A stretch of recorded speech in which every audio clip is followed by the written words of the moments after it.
तर नमस्कार मंडळी, दिलरुबा काढली बाहेर आणि निघालो भाड्याला. मुंबईला जाणारी माणसं 3च होती आणि त्या माणसांना सोडायला 3 घराची माणसं आली होती. सगळ्यांना टाटा बाय बाय करत भाडेवाली माणसं येऊन गाडीमध्ये बसलीत. थोड्या वेळानं आम्ही पुढच्या प्रवासाला सुरुवात केली. आजचं भाडं होतं इसवली ते रत्नागिरी रेल्वे स्टेशन. काकांसोबत गप्पा गोष्टी मारत पोहोचलो भाटे बीचला. मंडळी समोरचा व्ह्यू बघा, खतरनाक वाटत होता. आणि मंडळी थोड्या वेळाने पोहोचलो रत्नागिरी रेल्वे स्टेशनला. काकांना आणि रत्नागिरी रेल्वे स्टेशनला सोडलो आणि मी निघालो परतीच्या प्रवासाला.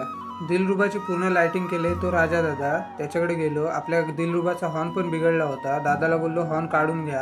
हॉर्न दिलो काढून आणि मी पण पुढच्या प्रवासाला सुरुवात केली. जाता जाता आपल्या ओमकार भावाची गाडी दिसली.